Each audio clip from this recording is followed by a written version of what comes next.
componente jurídico está dado en la selección de la prueba de manera de evitar la prueba prohibida por la ley. Por ejemplo, en una reconstrucción de los hechos, aquella que pudiera poner en peligro la vida o la seguridad de las personas.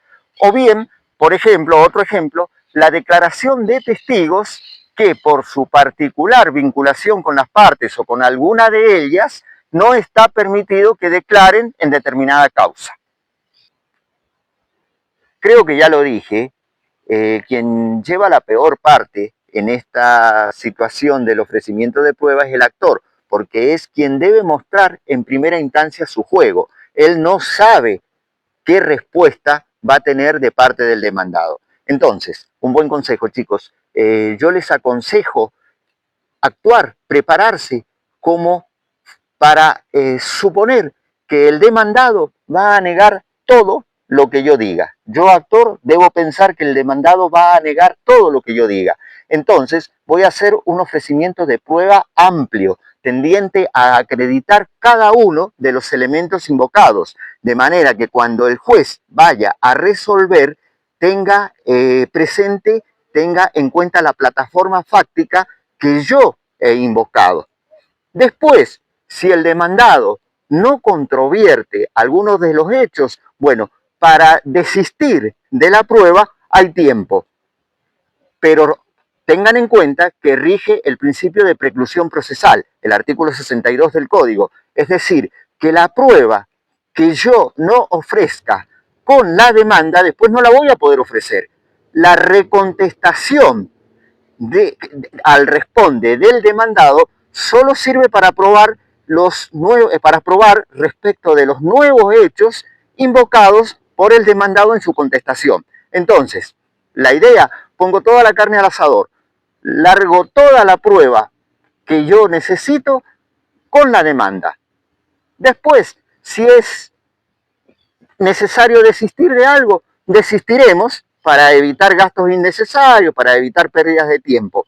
Pero fundamentalmente tengo que llevarle al juez mi propia plataforma fáctica. Entonces necesito probar todo. Yo necesito pensar que el demandado me va a negar todo. Es una estrategia. Los medios de prueba que contempla la ley son los siguientes: instrumental, documental, pericial, de reconocimiento, testimonial, careo entre testigos, la inspección y el examen judicial, las reproducciones, las experiencias y bueno, la ley dice y cualquier otro medio de prueba pertinente que no esté prohibido.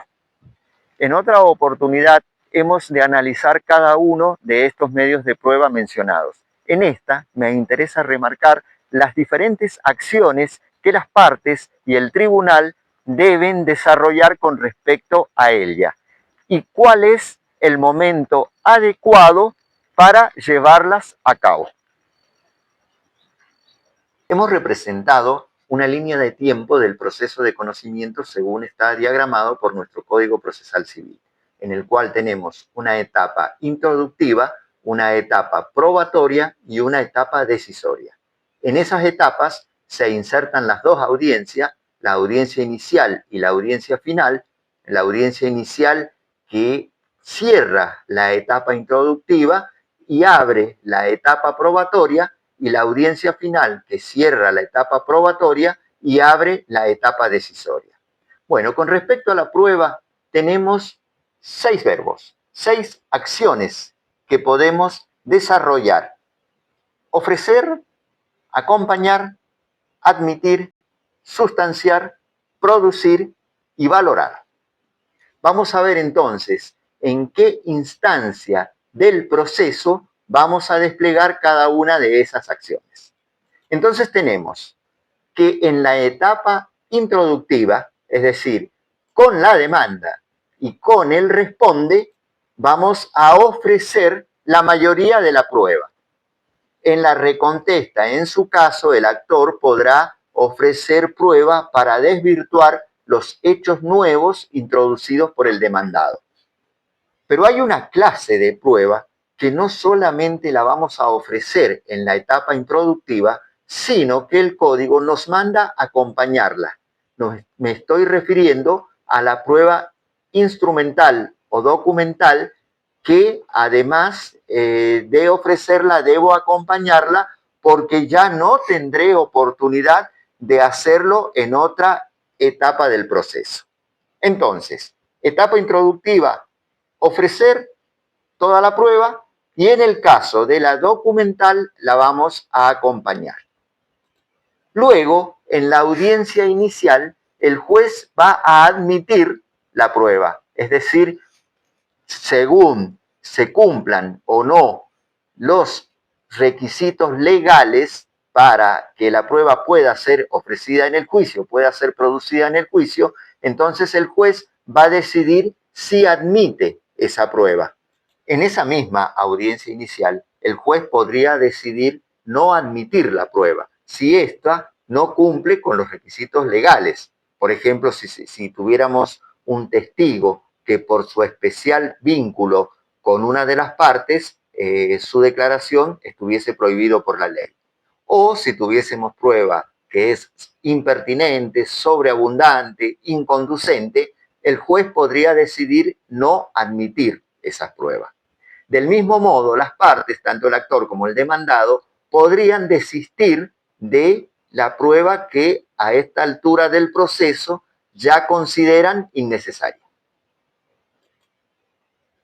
Luego viene la acción de sustanciar.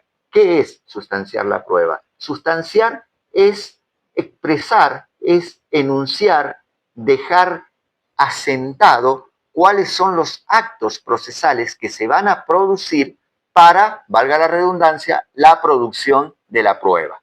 Por ejemplo, si vamos a hablar de testigos, vamos a decir que los mismos habrán de declarar en la audiencia final. Si vamos a hablar de una pericial, vamos a decir, vamos a designar al perito y vamos a enunciar por referencia al ofrecimiento de prueba de las partes cuáles son los puntos de pericia que deberá informar. Si pedimos un informe a una repartición pública, el juez seguramente dirá que por parte interesada se obtenga el informe. Si vamos a hacer una inspección judicial, se va a fijar la fecha o se mandará a la parte interesada a obtener un turno para realizar esa inspección judicial, etcétera, etcétera. O sea, los actos de producción pueden ser diversos, pero en esta audiencia inicial, en etapa de sustanciar la prueba, se van a enunciar esos actos que luego, bueno, se van a producir en la etapa probatoria, casi todos aquellos que no deban producirse en la audiencia final. O sea, esos actos que planificamos en el momento de sustanciar, los vamos a llevar a cabo durante la etapa probatoria, a excepción de la testimonial, la declaración de testigos, que va a tener lugar en la audiencia final.